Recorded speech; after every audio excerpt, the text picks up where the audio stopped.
Bueno, buenos días a todos y todas, la paz del Señor sea con ustedes. Una alegría poder compartir este taller en medio de este congreso. Una alegría de ver gente amiga y también de gente que no conozco, porque eso muestra que el pueblo de Dios es más grande que los conocidos míos. Sola Escritura, la lectura de la Biblia en la Reforma del siglo XVI y sus implicaciones actuales. Solamente la Escritura, este era uno de los lemas con los que la tradición de la Reforma evangélica enunció sus principios básicos.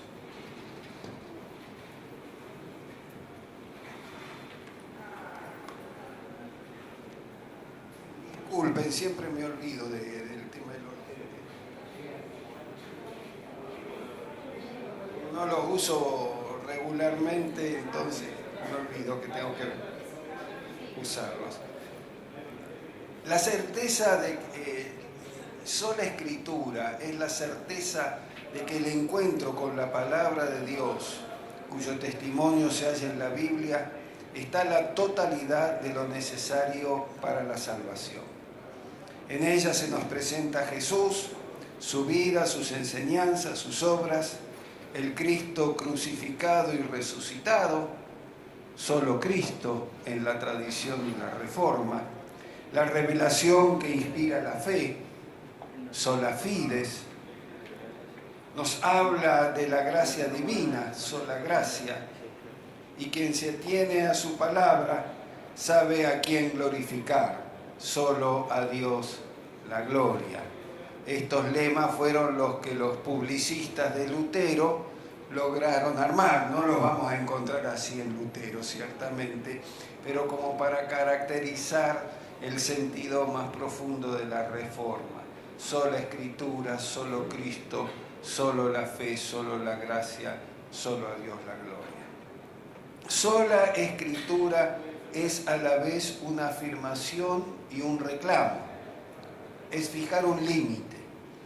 Es la afirmación que permite un retorno a las fuentes, a la fe prístina del Evangelio. El movimiento que encabezaran Martín Lutero, Ulrico Zwinglio, Juan Calvino y tantos otros, que luego se extendiera a otras instancias como la llamada Reforma Radical de los Anabaptistas, o más tarde al movimiento metodista en Gran Bretaña, buscaba recuperar la fe sencilla y sin boato que se había extraviado en el camino de una iglesia corrompida por el poder y el orgullo.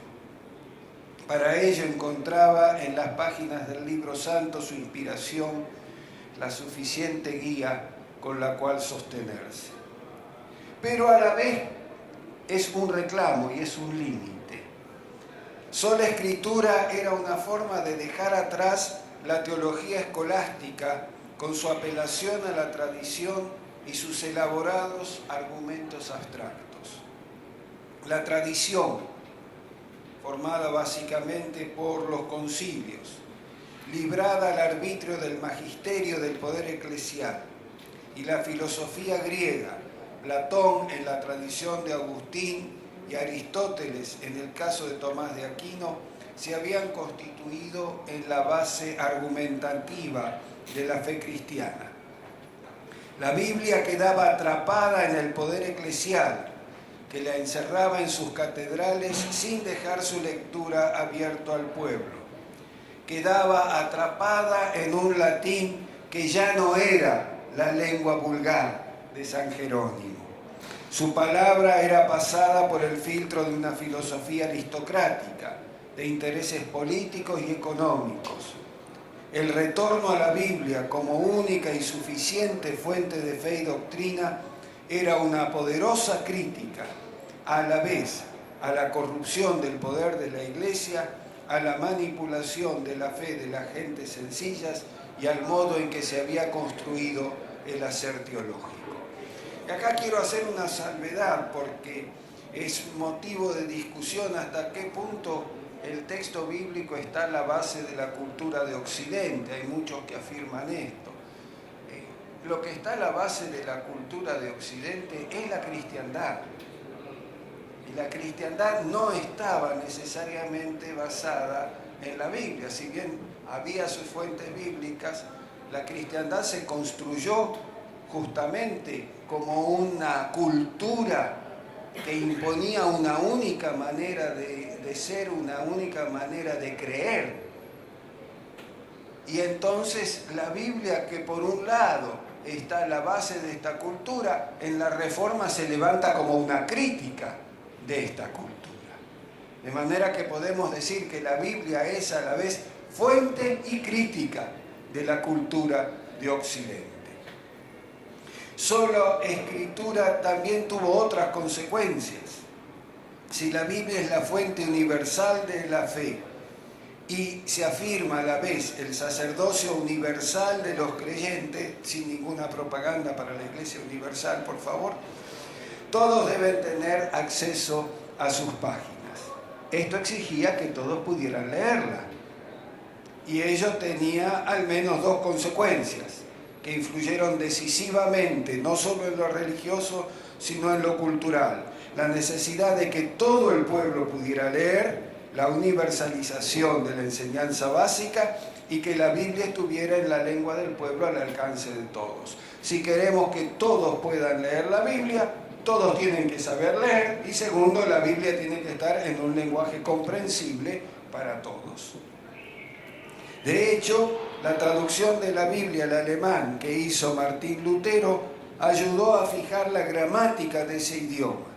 Y la traducción al castellano que hiciera Casiodoro de Reina, la llamada Biblia del Oso de 1569, fue una de las primeras obras del español moderno, junto a los textos de Miguel de Cervantes, la Galatea de 1585 y el ingenioso hidalgo Don Quijote de la Mancha de 1605. Fíjense que la Biblia del Oso antecede en prácticamente 20 años a la primera obra de Cervantes.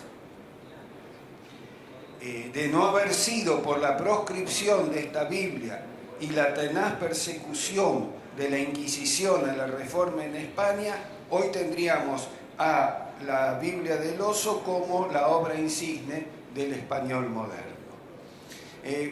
Una pequeña anécdota, porque también está bueno ilustrar con anécdotas para que veamos la cotidianeidad de alguna de estas cosas. La Biblia del Oso, como acabo de decir, fue prohibida, es decir, la Biblia en español fue prohibida por la Inquisición. De todas maneras, a España algunos ejemplares llegaron. De hecho, nosotros tenemos en la Biblioteca López, que es la colección histórica del ICEDET, 4 ejemplares. Uno de la primera edición de 1569. Y hay uno que es muy particular porque tiene en las páginas del costado, sobre el borde, manchadas de vino. ¿Por qué? Porque al ser impresa en Ámsterdam, había un comercio entre España y Holanda. Los españoles exportaban vino, que no hay buen vino en Holanda, y los holandeses exportaban telas. Y se usaban los mismos toneles. El tonel iba lleno de vino a Holanda, se lavaba y volvía cargado de telas de Ámsterdam. Y de esa manera iban y volvían. Los evangélicos holandeses escondían sus Biblias entre las telas que volvían, ¿no es cierto?, en los toneles, en los barcos a España. Seguramente algún tonel quedó mal lavado y alguna Biblia quedó apoyada contra algún borde y por eso está manchada de vino. Esa Biblia es un relato histórico de la cotidianeidad mediante las cuales los evangélicos españoles trataban de burlar a la Inquisición. Digo, esto para que veamos las anécdotas de que la tradición no es simplemente cuestiones doctrinales, sino que tiene que ver muchas veces hasta con picardías. Por cierto, en la tradición de la Reforma, la Biblia es obra inspirada por el Espíritu Santo. La forma y modo de esa inspiración sigue siendo, sin embargo, objeto de debate entre los teólogos evangélicos en torno de cuestiones sobre literalidad, inerrancia, traducciones y diversas cuestiones exegéticas y hermenéuticas. Todos los evangélicos estamos de acuerdo que la Biblia está inspirada, pero después cuando tenemos que describir los modos, las formas y la interpretación de esa inspiración, ahí ya entramos con diversas comprensiones. Pero la obra del Espíritu debe manifestarse no solamente en la Escritura, o se manifiesta no solamente en la Escritura, sino también en la lectura. Dice Lutero, la Escritura se ha de leer e interpretar con el mismo espíritu con el cual fue escrita. Lo que después Calvino va a sistematizar como el testimonio objetivo y el testimonio subjetivo de la palabra de Dios. No tenemos tiempo para entrar en todo ese debate ahora, pero simplemente para tomar en cuenta. Esto también lo afirma la Iglesia Católica. En el Concilio Vaticano II, la Constitución dogmática Dei Verbum sobre la revelación, inciso 12.3, dice claramente palabras prácticamente idénticas. La diferencia, sin embargo, subsiste en un punto sustancial.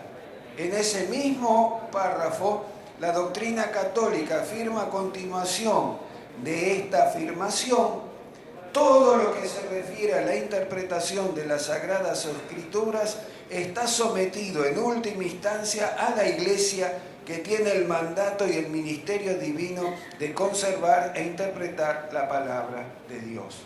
Hay una expresión bastante similar en la otra Constitución Lumen Gentium.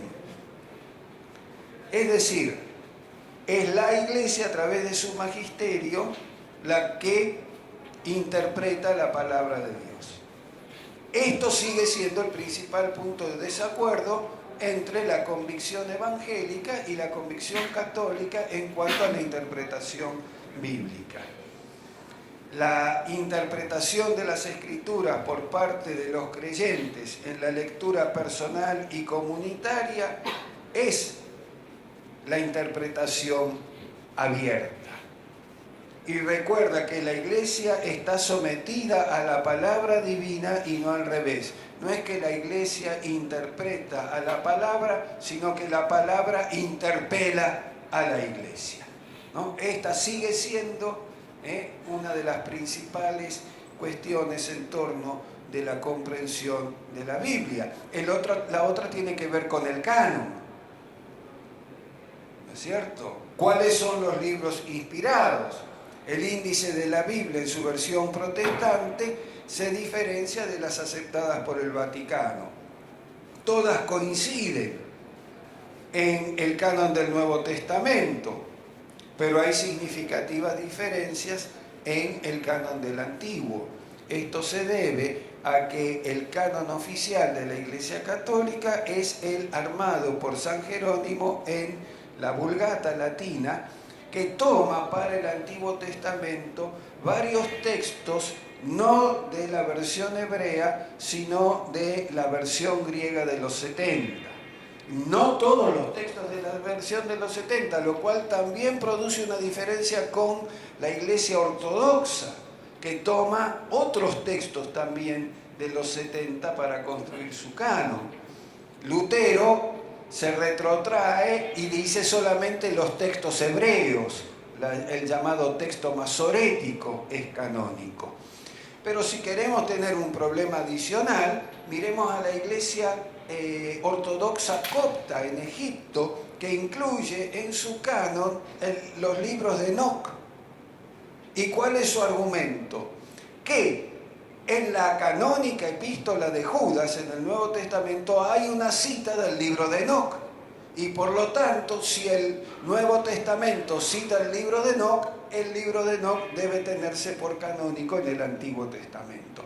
Como ven, no es tan fácil definir, ¿no es cierto?, el tema del canon bíblico y de su autoridad, por más que nosotros lo afirmamos y lo decimos desde el punto de vista de nuestra espiritualidad, desde el punto de vista de nuestra intelectualidad, hay algunos temas que siempre son base de discusión, fuente de discusión.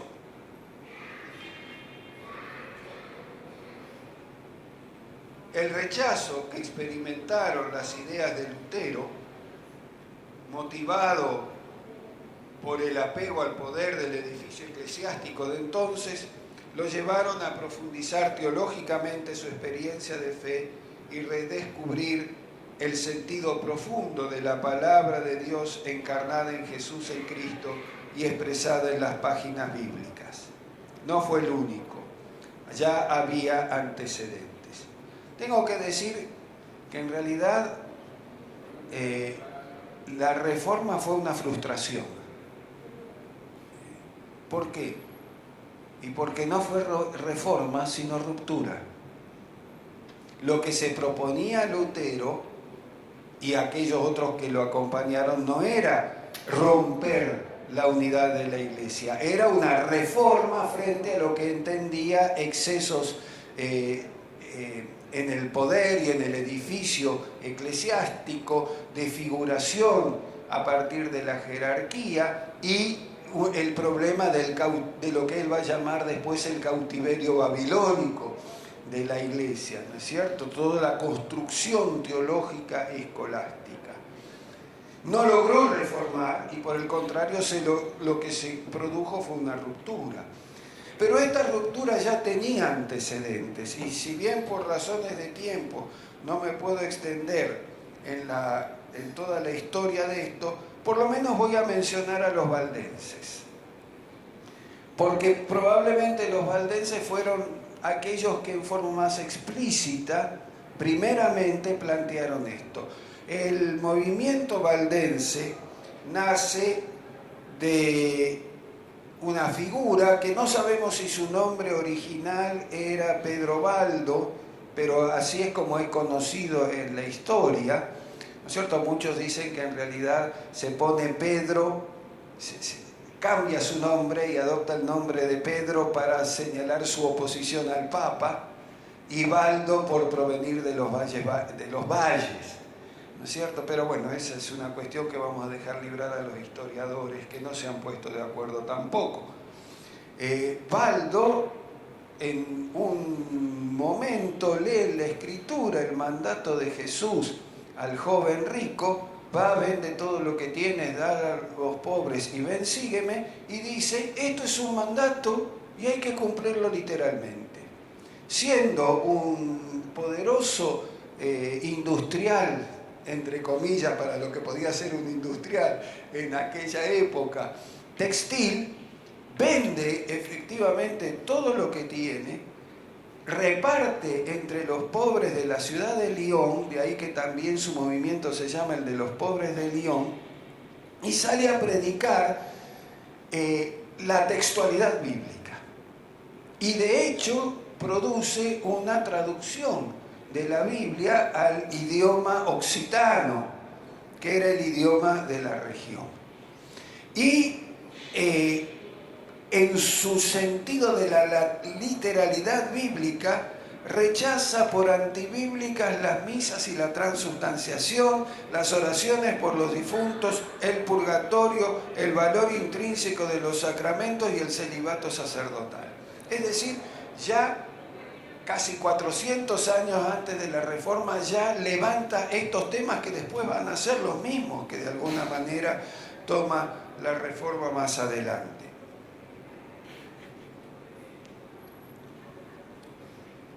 Tanto se extendió el movimiento de los valdenses que fue prohibido por el obispo de Lyon, el obispo Belesman, y declarado herético por el Papa, perseguido después porque ya representaba un peligro. Digamos que prácticamente al mismo tiempo surge con características parecidas el movimiento de Francisco de Asís. ¿No? También con los pobres de Asís, como los pobres de León y demás. Allí hay cuestiones que nuevamente los historiadores tendrán que dilucidar, cómo Francisco es recogido y de alguna manera encausado por el papado, mientras que Pedro Baldo es, por el contrario, excluido y perseguido. ¿Qué cosas aceptaron y qué cosas no? Fue marcando esa diferencia. Esto llevó la expansión que ya llegaba a España del movimiento valdense, llevó a que en 1229 el Sínodo de Tolosa prohíbe a los laicos poseer y leer las escrituras y condenó las traducciones. Si bien el sínodo solo abarcaba la región de España, ya marcó un antecedente que luego sería adoptado por otros sínodos y además dio en España origen a la Inquisición. Podríamos abundar también, pero la hora es tirana en esto, con otros antecedentes, especialmente Wycliffe y Hus, ¿no es cierto? También hicieron sus traducciones al inglés y al checo de la Biblia, y sus conclusiones al profundizar en la Biblia fueron bastante similares a la que habían sacado los valdenses.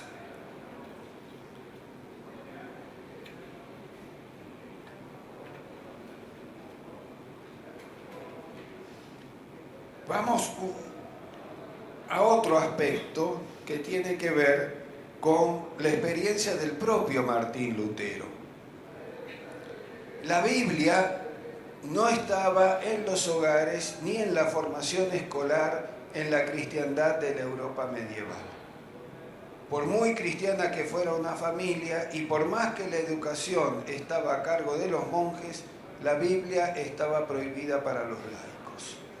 Su lectura se reservaba a los eruditos y fuera de algunos salmos y un leccionario de textos escogidos para la liturgia, la mayoría del pueblo cristiano solo la veía a la distancia.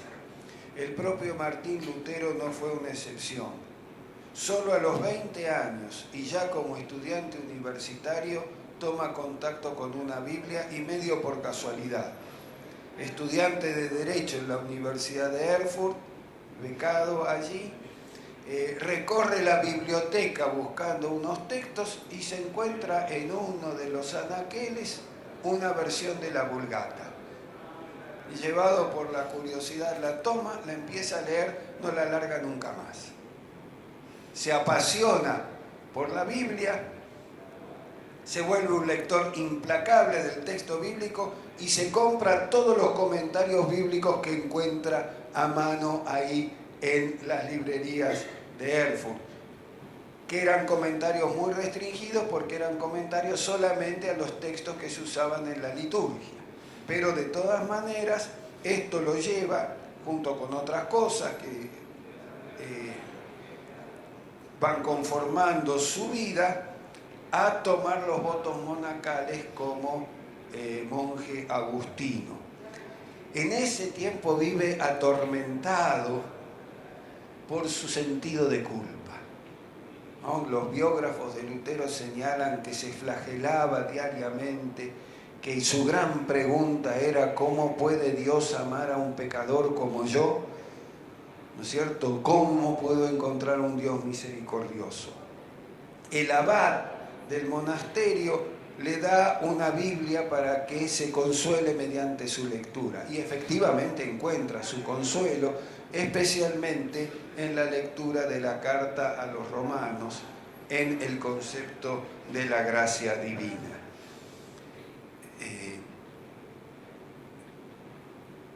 Entonces, a partir de ahí, Lutero descubre poco a poco que este Dios que le presentaba la teología escolástica, la teología medieval, no era el Dios verdadero, por lo menos el que él sentía, el Dios misericordioso que lo perdonaba de sus pecados y demás. Era un Dios abstracto al cual se llegaba no por la fe, sino por las 5 vías que proponía Tomás de Aquino o por el camino ontológico que proponía Anselmo de Canterbury, pero que el Dios que él buscaba no estaba en la teología de Tomás de Aquino ni en la de Pedro Lombardo, sino en las páginas de la Biblia. Por lo tanto, la Biblia y solo la revelación de Dios puede elevarse por encima de la razón para encontrar el Dios verdadero. La Iglesia no dispone de ningún poder para decretar doctrina ni administrar el misterio que no sea la propia revelación bíblica. Y esta sola es comprensible desde el testimonio inspirado de patriarcas, profetas y apóstoles. La Biblia, y solo la Biblia, apunta a Jesucristo, en quien conocemos la voluntad salvífica de Dios. Lutero distingue un Dios escondido y dice, ese Dios es el Dios terrible. Verlo a Dios es morir, porque la grandeza de Dios es tan grande que el ser humano jamás podría contemplarlo sin quedar absolutamente destruido ante su grandeza. Pero ese Dios que se esconde de nosotros justamente para no destruirnos, muestra su rostro piadoso en Jesucristo. Por lo tanto, no busquemos a Dios fuera de Jesucristo, porque el Dios que vamos a conocer fuera de Jesucristo es el Dios airado por el pecado de la humanidad. En cambio, en Jesucristo conocemos el rostro piadoso de Dios, el rostro de la gracia de Dios que se apiada de la humanidad pecadora, por lo tanto la perdona y la recibe. Este descubrimiento, que obviamente va a estar basado especialmente en la epístola a los Gálatas y en la epístola a los Romanos y en el Evangelio de Juan, va a ser el núcleo que va a proponer Lutero como interpretación de toda la Escritura. Él va a decir, contrariando también en este sentido a los teólogos medievales, la prioridad de la Escritura está en 4 libros. El Evangelio de Juan, las cartas de Pablo, especialmente Romanos y Gálatas, y la primera epístola de Pedro que habla del sacerdocio universal de los creyentes. A la luz de estos escritos tenemos que interpretar todos los demás. Es decir, hace un canon dentro del canon. Contraría la teoría medieval que decía que la prioridad de los escritos estaba en el orden, de manera que si había alguna contradicción, la Torá estaba por encima de los profetas, el Evangelio de Mateo por encima de los otros evangelios, los evangelios por encima de las epístolas, así, etcétera, etcétera. El orden de prioridad era el orden en el cual estaban puestos los libros en el canon. Lutero va a decir, no señor, el orden de prioridad es quien muestra la gracia de Dios en Jesucristo, desde ahí tenemos que leer los otros libros. Esto lleva a una modificación de la forma de interpretar la Biblia, que es otro de los elementos que va a traer y que va a abrir todo un panorama que llega hasta hoy. La posibilidad de una diversidad de métodos exegéticos, de hermenéuticas, de comprensiones de la interpretación bíblica, se abre a partir de haber de alguna manera descalificado Lutero la exclusividad del método medieval. El método medieval era el llamado quatur sensus scriptura, 4 sentidos de la escritura, que había sido de alguna manera resumido en un poema de Nicolás de Lira. De Lira, no junten, no es que Nicolás de Lira, Nicolás de Lira. Digo, para que no me acusen de decir que Nicolás estaba un poco perdido. ¿Qué es lo que dice el método medieval. Hay 4 sentidos de la Escritura. El sentido literal, que nos dice lo que pasó. El sentido analógico, que a través de la alegoría señala más allá de la Escritura misma. El sentido moral, que dice qué debemos hacer. Y el sentido anagógico, que nosotros hoy en día llamaríamos escatológico o apocalíptico, que nos dice que debemos esperar. Todo texto debía interpretarse desde estos 4 lugares. ¿Cuál es el principal problema que tiene Lutero? Con la alegoría. Porque la alegoría llevaba después a que de una alegoría a otra, y de una alegoría a otra, y de una alegoría a otra, se terminara con interpretaciones absolutamente arbitrarias, dado que no había categorías mediante las cuales descalificar ciertas alegorías. Ahora, Lutero se da cuenta que no puede desechar totalmente la alegoría, porque el propio Jesús la usa. Las parábolas. Es más, en el Evangelio de Juan, que era el preferido de Lutero, llega a decir justamente en el ejemplo de Jesús en el capítulo 15 de Juan: yo soy la vid, ustedes los pámpanos, mi padre es el labrador, etcétera, etcétera. Dice, después les explicó esta alegoría. Es decir, no puede desechar totalmente el método alegórico. Lo que va a decir es que la alegoría queda restringida al control de la propia palabra. No puede ir más allá de lo que dice la propia literalidad. Y él pone el énfasis entonces en la literalidad, lo cual le lleva a trabajar profundamente la lingüística. De ahí que su traducción no haya sido solamente una traducción, digamos, azarosa, sino un estudio detallado de la lingüística, y aquí se diferencia de la traducción que habían hecho los valdenses, Wycliffe y Hus, los husitas, porque se desapega del texto latino y empieza a cotejar su traducción con los textos griegos y hebreos. Y es más, si bien él estudió las lenguas y profundizó en las lenguas, se hace ayudar por profesores especializados. Entonces, Mario Aurogalo o Melanchthon, que eran los profesores de griego y hebreo en la Universidad de Wittenberg, y otros especialistas que él convoca, incluso un editor, y hasta el pastor de la iglesia de Wittenberg lo llama. ¿Por qué? Porque quiere asegurarse que la traducción que él hace esté en un alemán que sea comprensible para la gente cuando se predica, y no en un alemán técnico o académico.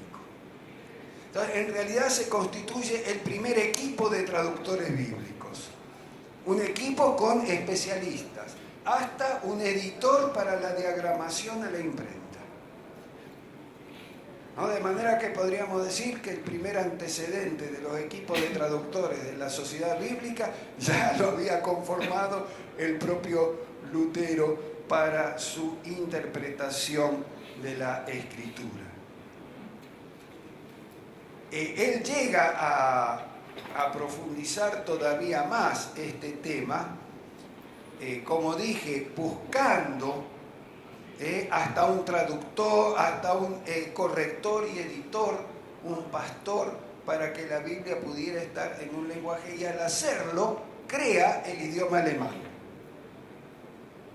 ¿Por qué? Porque lo que existían era una serie de dialectos de las distintas regiones de Alemania. Entonces, sobre la base de esa pluralidad de dialectos, él va eligiendo aquellas cosas que podían ser más en común, como para que hubiera una traducción que toda la gente que hablaba los distintos dialectos pudiera comprender e interpretar. Y de esa manera crea el idioma alemán. De esa fusión de los dialectos, a los cuales le agrega algunas veleidades que él mismo tenía, como mantener el uso de los casos del griego y del latín. ¿Cierto? Entonces, esa obra pasa a ser la creación del idioma alemán. Y después Lutero tiene que justificar lo que hace. Frente a ciertos ataques, ¿qué es lo que hace? Defiende su traducción, incluso tiene un escrito acerca de la traducción de la Biblia.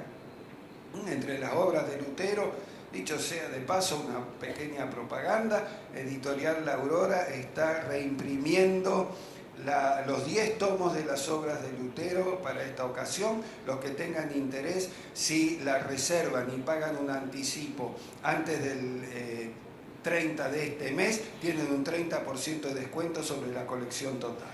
Vayan a la página de Faye o de La Aurora y van a encontrar la oferta. Aprovechen porque quedan 15 días. Bien, tengo que hacer mi publicidad, si no, ¿para qué me mandaron acá? Sí, descuéntenme el 20%, no tengo problema porque el 20% de cero.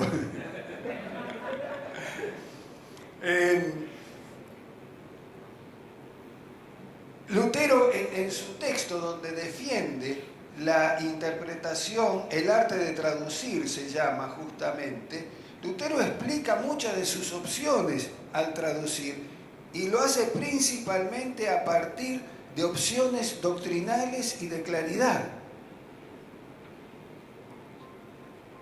Lo que hoy llamaríamos traducción dinámica, en donde el traductor está pensando más en el lector que en la propia lengua de origen del texto, porque quiere hacer que el texto sea comprensible en la lengua meta, como se llama, y no en la lengua de origen.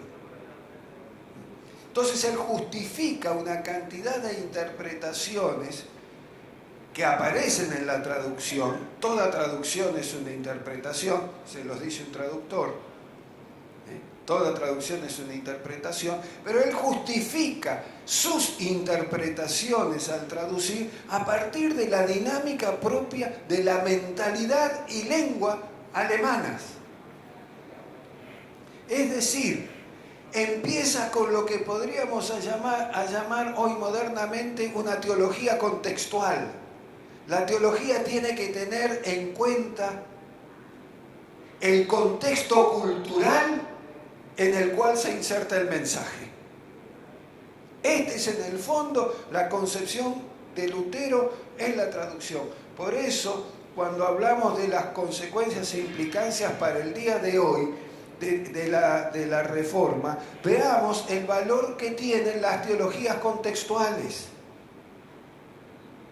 Las teologías que toman en serio la cultura a la cual llega el mensaje,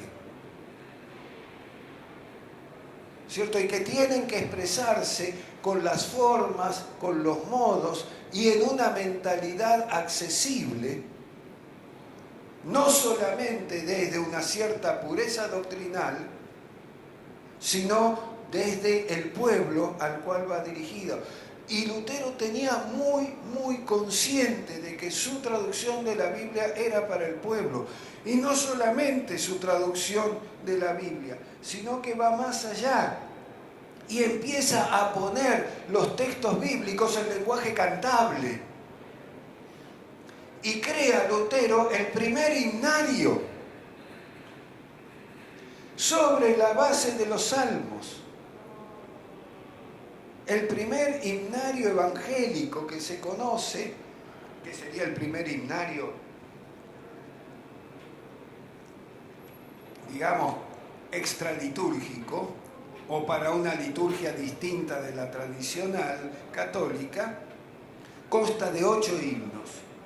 4 de Lutero, 4 de otros de los colaboradores de Lutero.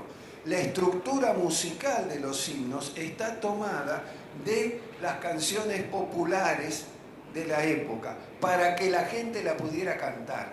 Es más, Lutero se va a las tabernas donde están los obreros y los campesinos tomando cerveza, no solo porque le gustaba la cerveza, sino porque quería escuchar el lenguaje popular y las canciones populares para poder llevar el mensaje bíblico a ese lenguaje y a esos ritmos.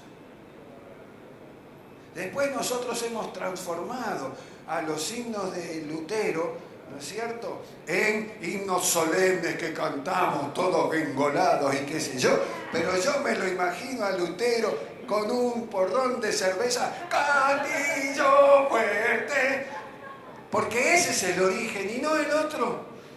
No nos confundamos. Esa era la forma de poner el Salmo 46 en la boca de la gente que iba a las tabernas, que después trabajaba y que de esa manera se acercaran al texto bíblico y empezaran a conocer a Jesucristo, no a través de la doctrina, sino a través de la vivencia. Y esa es función de la Escritura en la Reforma también. Lo mismo que la importancia del sermón en la predicación. Me importa el que lee la Biblia, pero también me importa el que la escucha, dice Lutero. Y le da una importancia que no tenía antes a la predicación. Una prueba de ello es cómo se adelanta el púlpito en las iglesias para que se pueda escuchar la predicación, porque la misa era para ver.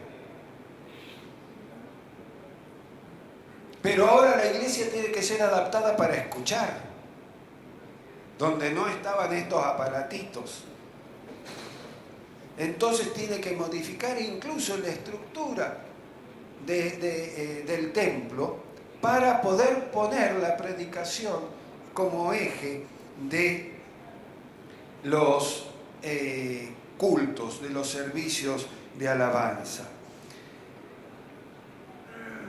El Catecismo Menor lo escribe Lutero pensando que un niño de 10 o 12 años puede entenderlo. Esa era su comprensión de llevar la Biblia a los sectores populares. Y hay algo más. Lo que hoy hay dos textos claves para entender la significación que tiene la prioridad bíblica de Lutero, que hoy llamaríamos el derecho humano a la educación, movido justamente por su idea de que el pueblo pueda leer la Biblia.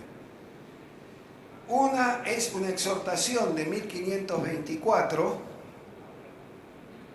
me quedan poquitos minutos, ¿no? Tranquilo. Que dice a los burgomaestros y concejales de las ciudades de Alemania para que instituyan y mantengan escuelas. Es una carta de unas 34 páginas en la cual destaca que la obligación de los burgomaestros, lo que hoy llamaríamos intendentes o alcaldes, depende las distintas formas de expresarle, dice, está preocupado frente a lo que considera, fíjense la actualidad de esto, un abandono y desorientación de los jóvenes que no teniendo instrucción quedan a merced del diablo y sus manifestaciones.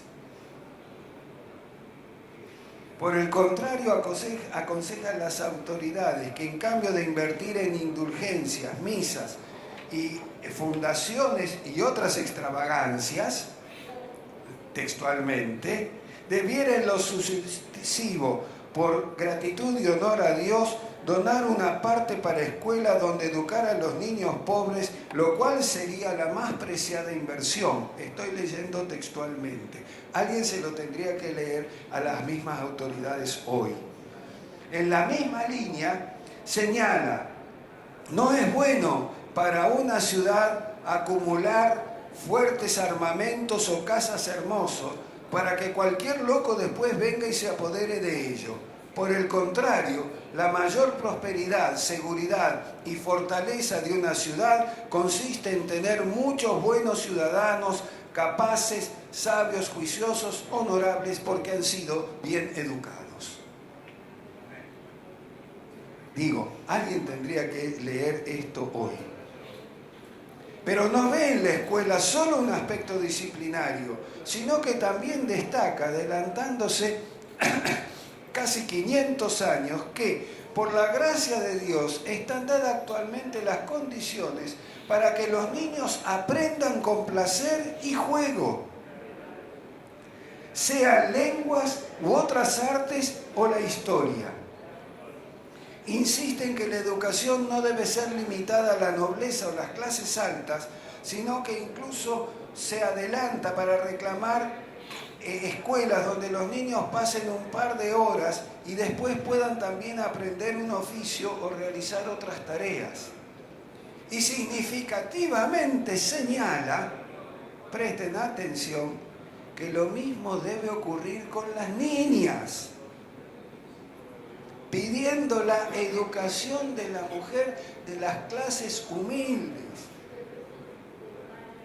Destaca la necesidad de que las ciudades bequen a los más capaces y establezcan y sostengan bibliotecas públicas donde también esté la Biblia. 1524. El segundo texto es un sermón que al escribirlo y editarlo en 1530, como el mismo Lutero lo señala, se convierte casi en un libro. Y eso expresa, él mismo dice, lo extendí tanto que debí limitarme a mí mismo en mi argumentación. Si el primero iba dedicado a los gobernantes, aquí se dirige a todos los creyentes y el título del sermón lo dice todo. Sermón para que se manden a los hijos a la escuela.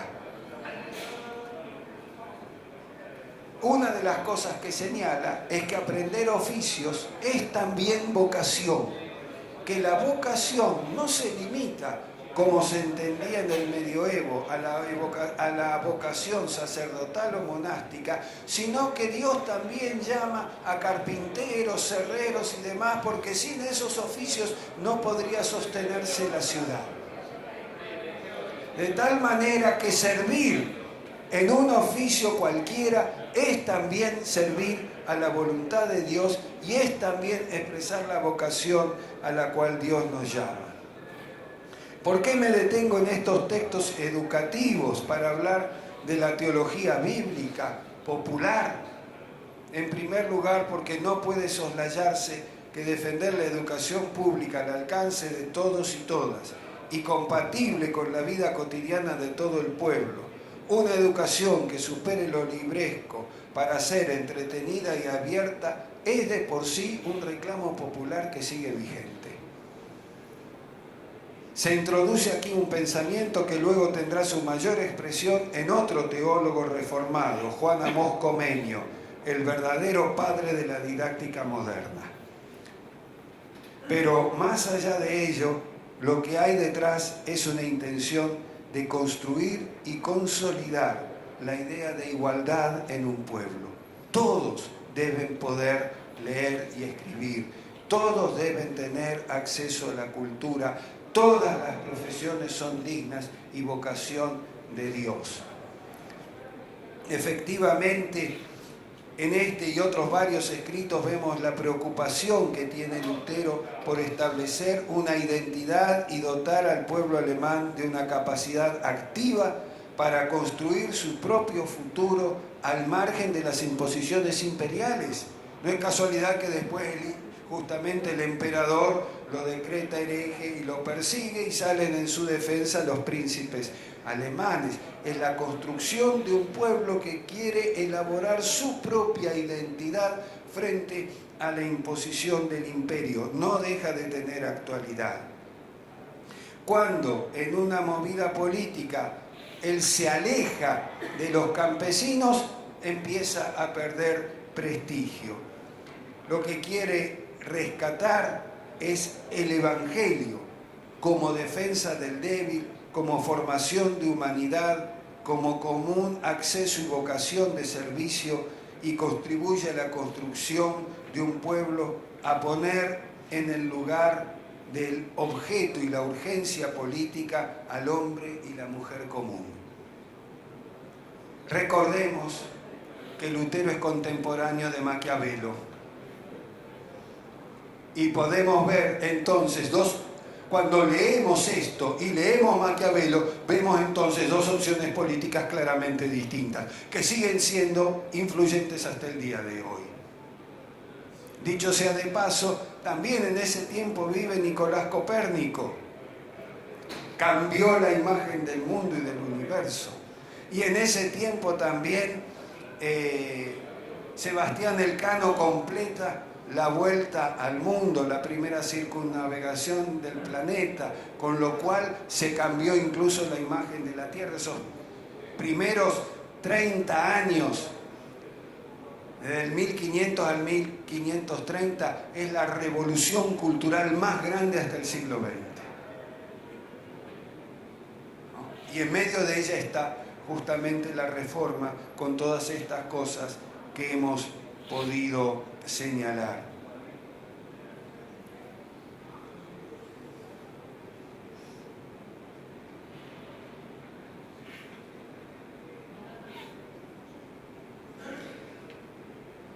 El contexto de Alemania en la crisis del imperio, a su vez marca el crecimiento del espacio burgués y el poder de las ciudades. No es casualidad que Lutero escribe justamente a los alcaldes y concejales de las ciudades y por el contrario se distancia de lo que él va a llamar las hordas campesinas. Está reflejando también un cambio en la economía. Empieza a aparecer la burguesía, empieza a aparecer, que después se va a expresar con toda su explosión en la Revolución Francesa, la burguesía enfrentada con los nobles, y empieza a aparecer la economía burguesa enfrentada a la economía feudal, que con el desarrollo del tiempo va a dar pie a la formación del capitalismo. En ese contexto también aparecen otros reformadores radicales. No quiero yo olvidarme de la importancia de reformadores como Menno Simons, que van a ser otra opción también popular. Ahora llevando, digamos, a una situación aún más extrema algunas de sus convicciones, planteando el mayor antecedente a lo que después fue Gandhi y Luther King, que es la defensa de la no violencia absoluta, que está sembrada en lo que ahora conocemos como la tradición menonita. Esta también tiene otra lectura aún más radical que la del propio Lutero en cuanto a algunas de las exigencias éticas y políticas de la escritura.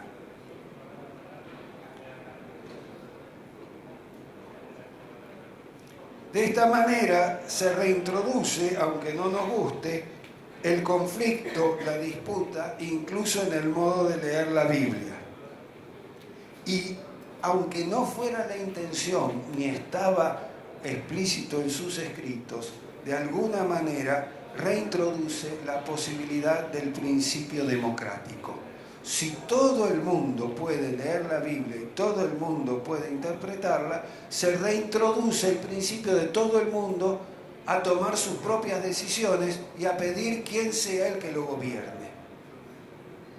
De manera que empieza a aparecer, aunque Lutero mismo todavía está apoyado en la nobleza, la consecuencia inesperada de su propia teología es que va a comenzar un proceso de democratización de la cultura, de democratización de la economía a través de la burguesía, democratización que después se detuvo con el capitalismo más avanzado, ¿no es cierto?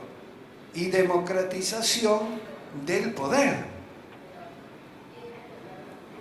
Entonces, estas son las consecuencias, digamos así, no esperadas, diría alguno, el daño colateral de la reforma. ¿No es cierto? La lectura de la Biblia,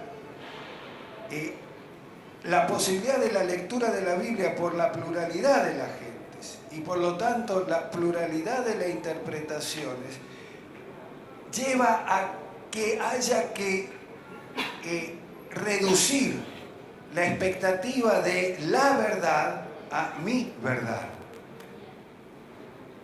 Yo no tengo la única interpretación posible, cosa que muchas veces los evangélicos, algunos nos hemos olvidado.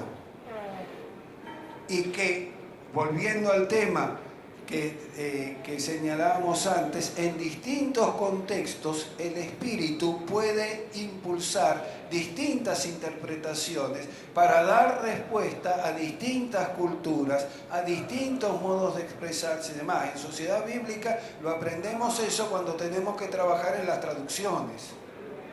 Y doy un pequeño ejemplo de las cosas que a mí mismo me ha tocado. Yo no he trabajado directamente con traducción en sociedad bíblica, pero sí con varios de los lingüistas que han hecho las traducciones, ¿cierto? Como profesor de Biblia. Doy un ejemplo. En la traducción de la Biblia al Comlactac, más vulgarmente conocido como lengua toba, no existe la palabra pastor. Porque en la tradición de ese pueblo no hubo pastoreo. Recién ahora, en los últimos años, ni siquiera con la conquista, con los últimos años están criando chivos algunos. Pero la palabra pastor no existe en un idioma formado por un pueblo de cazadores y recolectores. Y un buen pescador no trata al pescado como un buen pastor trata a una oveja. Entonces la palabra pastor no existe en ese idioma y no se puede traducir por pescador. Ahí hubo que crear un concepto que a su vez tuvo que ser modificado, Nta. Nta es el explorador, el que va adelante para ver dónde están creciendo frutos, dónde hay buena pesca, dónde hay buena caza, para poder entonces llevar al resto del clan para ubicarse allí, establecerse allí por un tiempo. Entonces, ese explorador, que a su vez es el jefe cuando llega también el momento de la guerra, el Nta, ¿no es cierto?, es la palabra que hemos utilizado para pastor. Tiene funciones similares en algún caso, tiene funciones muy distintas en otros. Ahora, el problema es que además tampoco existe la palabra rey, porque era un pueblo que no estaba organizado con una monarquía. Existían los caciques, que no era un cargo hereditario. El cacique emergía en tiempos de conflictos. Pero ¿cuál es el nombre para el cacique que emerge en momentos de conflictos? ¡Oh, sorpresa! Nta. La misma palabra que para el explorador, el que guía a su pueblo. Entonces, cuando hay que traducir el Antiguo Testamento sobre los reyes, y ahí hay que hacer aclaraciones porque tenemos que usar las mismas palabras para dos funciones que en algún momento son distintas y hasta antagónicas, porque el buen pastor se opone al mal rey. Entonces, para que veamos cómo necesariamente el poner la Biblia en manos del pueblo obliga a repensar el mensaje, la cultura, el contexto y hasta el idioma. Voy a decir dos cosas y con esto entonces voy terminando. Yo creo que tenemos el desafío hoy de volver a poner la Biblia en manos de nuestro pueblo de esta manera. De una manera comprensible, accesible. Esta es la finalidad de Sociedades Bíblicas, pero además ayudar en su lectura. Y voy a decir algo y espero que no me apedreen por esto. En muchos casos también hay que volver a poner la Biblia en el medio del culto. porque en muchos lugares está creciendo todos los otros elementos, la alabanza, el canto y demás, y cada vez tiene menos lugar la lectura y predicación y el estudio concienzudo de la palabra de Dios en la comunidad cristiana. Yo me acuerdo cuando yo tenía 7 años, mi abuelo me llevaba de la mano, y si no me llevaba de la mano, me llevaba de las orejas, al estudio bíblico los miércoles por la noche, cuando yo estaba en la casa de él, iba al estudio bíblico, aunque era para grandes, pero ahí me sentaba y yo tenía que leer la Biblia igual que los demás. No digo que hay que hacer esto con los niños, pero que de alguna manera nuestras iglesias tienen que volver a poner la Biblia, el estudio de la Biblia y la predicación de la Biblia, sea expositiva, narrativa o como quieran, pero bíblica, en el centro de nuestra alabanza, si hemos de ser fieles a la Reforma. Algunos años atrás se notaba la expansión evangélica porque uno veía a la gente leyendo la Biblia en el subte o en el colectivo. Hoy no lo estamos viendo más, a pesar de que el número de evangélicos crece. Al culto se iba con la Biblia y el himnario, ahora se va con la guitarra. Digo esto, sé que alguno por ahí me apedrea por estas cosas, pero creo en la obligación como estudioso de la Biblia y como enamorado de la Biblia y por lo tanto de lo que hizo la Reforma, creo en la obligación de señalar esto. La otra es liberarla de los nuevos magisterios. Si la Reforma la quiso liberar del magisterio eclesial, hoy aparece el magisterio de los eruditos, de los que nos dicen qué es lo que se debe leer y la única forma correcta de hacer las cosas. Y yo, que para mi desgracia paso por académico, escucho de ciertos eruditos decir cada pajaronada, y que le hacen creer al pueblo cosas que no tienen ningún asidero realmente, pero que sí convienen a su particular forma de entender y hacer doctrina. Entonces aparece un nuevo magisterio doctrinal que, pasándose por erudito, le roba al pueblo la posibilidad de volver a leer en comunidad la Biblia. O el magisterio de algunos otros que se creen que porque se ponen un título bíblico tienen derecho a decir a los demás qué es lo que deben creer. Es la Escritura, solo la Escritura, desde la Escritura, en la lectura personal y en la lectura comunitaria, donde descubrimos la presencia de Dios. Finalmente, en nuestro país, sin duda, estamos viviendo un tiempo donde hay que reconstruir pueblo, confianza y esperanza. Nos hemos dejado ganar por el odio. La descalificación del otro por cualquier motivo que sea es lo primero que cae a la boca. Y no quiero repetir aquí, para no ser soez, la forma en que los jóvenes se llaman unos a otros. Donde ya la primer palabra que le decís ya no es como antes jefe, maestro, hermano, ahora ya es un insulto. ¿Cómo reconstruimos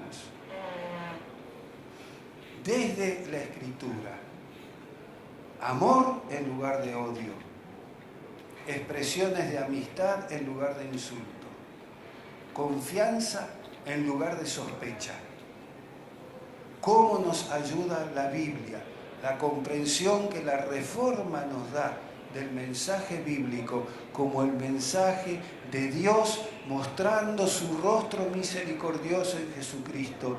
¿Cómo nos ayuda a reconstruir confianza, esperanza, a reconstruir pueblo, a reconstruir verdad, a reconstruir amor como expresión del Dios que se nos revela en las páginas de la Biblia?